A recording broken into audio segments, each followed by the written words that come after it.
Jonathan, you wrote a fascinating book recently called Cross Purposes. I'd recommend everybody get a copy if they haven't. How's that for a plug for you? But you wrote about the role of Christianity in upholding ideals of democracy and pluralism in America. And in researching that book, you articulated what you have come to understand as a kind of Latter-day Saint civic theology that's rooted in patience and mutual accommodation, and to use a word that President Nelson has used quite often, peacemaking. And you basically summed it up like this in your book. You said, at the risk of exaggerating or oversimplifying, but only a little, one could put what Latter-day Saint church leaders are saying this way: never dominate, always negotiate, because that is God's plan. Could you talk a little about what that means and how you've seen President Nelson's teachings kind of underscore that idea? Well, thank you. I'm so grateful to Faith Matters for including me, to Zach, who introduced us, and Bill Turnbull, who came over tonight, the head of the Faith Matters Foundation. I am very much the odd person out on this podium. I am not a Latter-day Saint, I'm not a Christian, I'm not a believer at all. I'm an atheistic homosexual Jew. And my first encounter in my world with activities of the Church of Jesus Christ of Latter-day Saints was in 2008, when the church dived into the Proposition 8 battle in California, seeking successfully to overturn same-sex marriage, which has been the leading cause of my career, marriage equality for gay people like me. What then unfolded over time was completely unexpected and truly remarkable in the context of today's culture wars. The church had a rethink, and in Utah, it went and got together with the Utah Equality Group, the LGBT rights group. Over a period of 4 or 5 years, it built trust and relationships with them.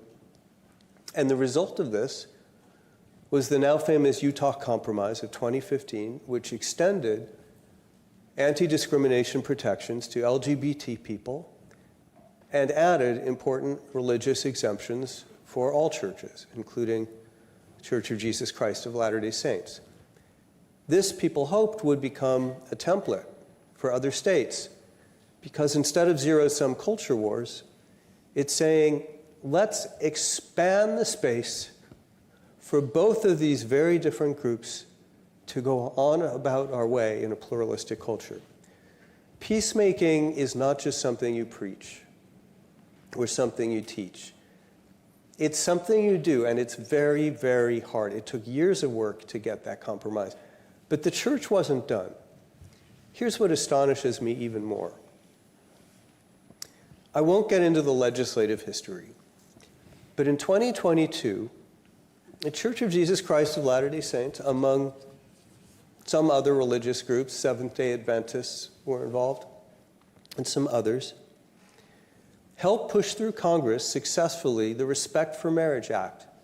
Similar in many ways to the Utah Compromise, it enshrined same-sex marriage in federal law in case the Supreme Court ever overturns it. So it's now written into statute, recognition of same-sex marriage, along with some very important provisions ensuring the federal government will never use its power to force same-sex marriage on churches, including this one.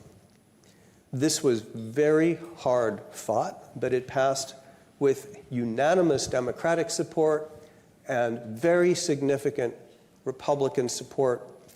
It brought brickbats down upon the church from the culture wars crowd who said homosexual marriage is a sin. Why are you helping it? What's astonishing about it, I say this as a gay American, this is not a church that is squishy about homosexuality. This is a church that teaches that people like me who are in openly gay relationships are committing a sin. And you can be excommunicated from the church if you openly and proudly engage in that sin. Yet this church went to bat for my secular right in secular law to be married to my husband, Michael, while also finding ways to expand the space for religious communities to go their separate ways. That's what peacemaking really is. It is so profoundly countercultural at this moment to take this difficult route of, as President Oakes of the church calls it, patience, negotiation, and mutual accommodation. It's so difficult to do that. Yet President Nelson and the church have proven to me that they mean every word that they say. And they are acting, not only teaching, but acting according to the message of their God. And that is something that impresses me deeply. I went out to Provo in January and gave a talk there and was fortunate that there were some members of the Quorum of the 12 Apostles, top leaders of the church, and I was able to tell them what I'll tell you. Very presumptuous. I mean, you know, atheistic homosexual Jew telling the church what to do. But what I said, President Nelson's teaching about civic peacemaking, this is a witness not just for the church. This has to be a witness for the entire country. The church must bring this message across the land.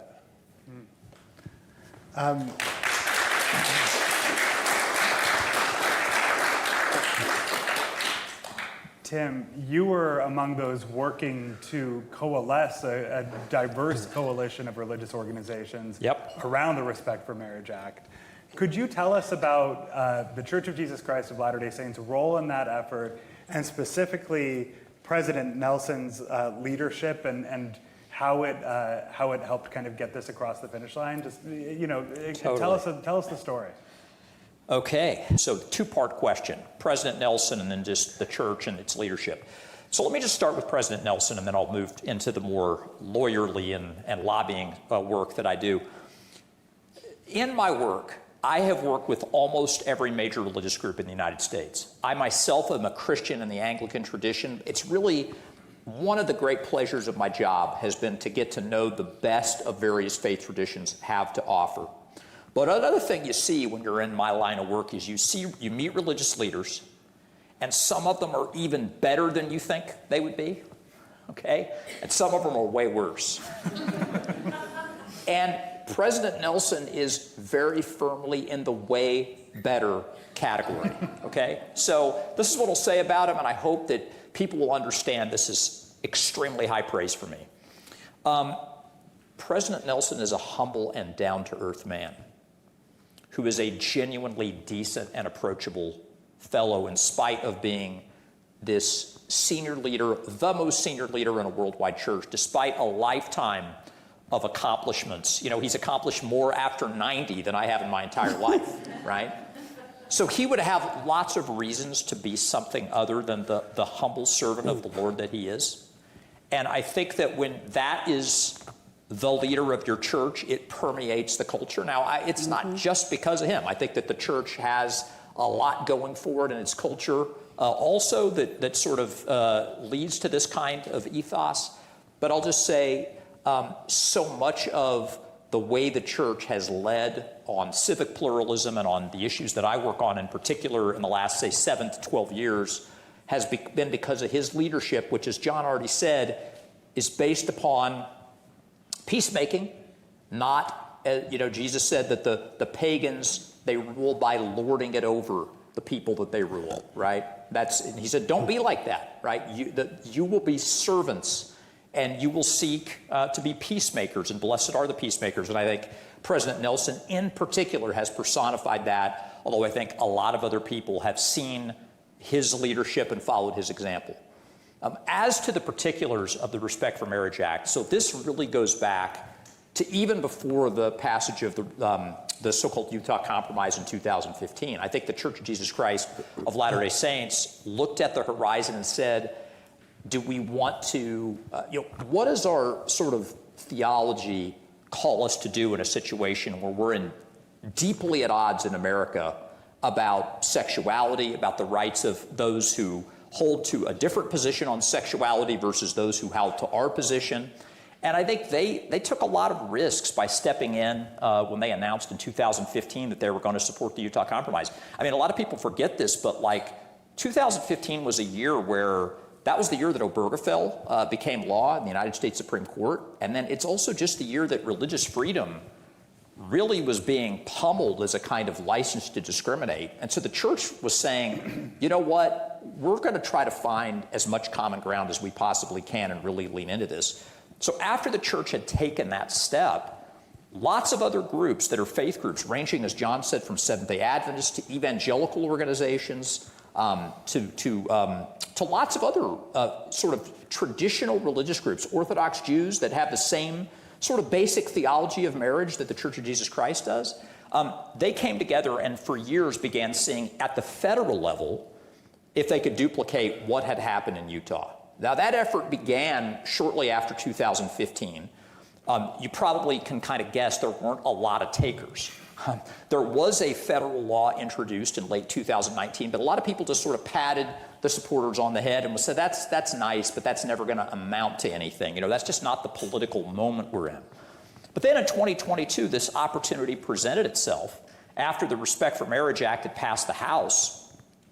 Very overwhelmingly, the House of Representatives, almost with no religious protections in it whatsoever, the church and all of these newfound friends, sort of co-laborers in sort of peaceful pluralism, worked together to find what ultimately became the Respect for Marriage Act. And I think because of the church's leadership, both in Utah, but also just in reaching out open-handedly to other faith groups, right?